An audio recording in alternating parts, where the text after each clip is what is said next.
Claire had a system for everything. That was the thing nobody said at family dinners. But everyone understood the way you understand electricity. You don't think about it until the lights go out. She had a system for the holiday bookings, a folder on her laptop organized by year, then destination, then confirmation numbers color-coded by category, flights in blue, hotels in green, restaurants if she'd pre-booked in orange. She had a system for the group chat, which meant she was the one who answered when someone asked what time the shuttle left, or whether the resort had a pool, or if Derek had remembered to pack his own sunscreen this time. Derek had not remembered. Derek never remembered. Claire had packed a spare bottle. The trip to Clearwater had been her idea, her research, her booking, and, in ways the family understood loosely but never acknowledged directly, largely her money. She'd put the flights on her card because it was easier, and her mother had said she'd sort it out afterward, and everyone had nodded the way people nod when they mean we won't bring this up again. Claire had flown back 4 days early, a work obligation she couldn't reschedule. She'd apologized for it in the group chat, and her mother had said, "Such a shame," and Derek had sent a thumbs up emoji, which was his way of not responding. She'd been home 36 hours when her chest started feeling wrong. It wasn't dramatic. That was the part she'd think about later, the absence of drama. There was no sharp pain, no Sinetta collapse.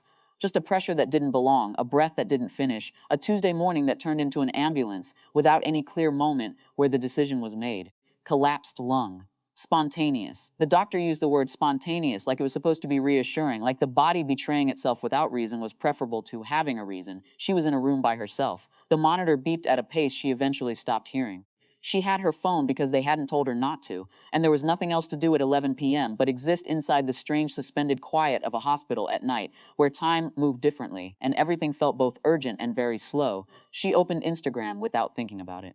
Derek had posted 3 hours ago. The photo was all of them. Her mother, her aunt, Derek's girlfriend, two cousins she only saw at things like this. They were on the beach. The light was that specific golden hour light that makes everything look chosen, deliberate, blessed. Everyone was squinting into the sun and smiling the way people smile when they know they're being photographed and want to look like they don't know best family vacation ever. The caption read. Then a sun emoji. Then a heart 47 likes. Comments from relatives who lived in other states, people she sent Christmas cards to, people who would not know. Reading this, that she was currently in a hospital room, learning to breathe correctly. She set the phone face down on the blanket. She picked it up again. She screenshotted the post. She saved it to a folder she created in that moment and labeled, "Without drama," noted. Then she put the phone down and looked at the ceiling, which was the same ceiling all hospital ceilings are, and felt something she didn't have a precise name for. Not anger, not grief. Something that settled, the way sediment settles after water goes still. She was discharged 11 days later, with paperwork and instructions and a follow-up appointment. In those 11 days, she did not open the family group chat. This was not a decision she announced. She simply didn't open it. The notifications accumulated.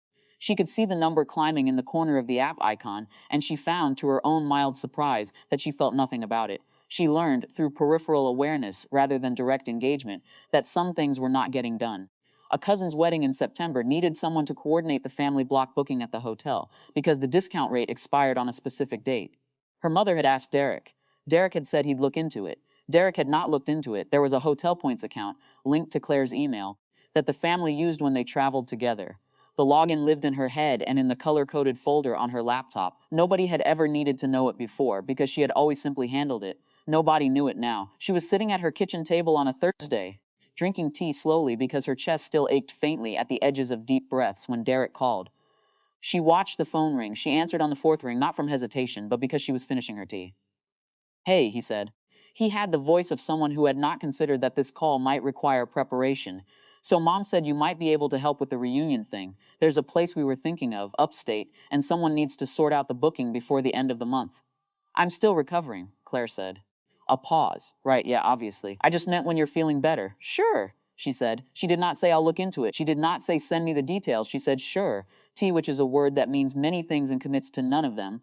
And Derek, who had never needed to parse her language before, didn't notice the difference. They talked for 4 more minutes about nothing. He asked how she was feeling in a way that moved quickly past the question. She answered in a way that did not invite follow-up. When they hung up, she sat for a moment in the quiet of her kitchen. She did not open the group chat. She did not open the color-coded folder. She picked up her tea, which had gone cool, and drank what was left of it. Outside, the afternoon was unremarkable. Ordinary light, the sound of a car passing.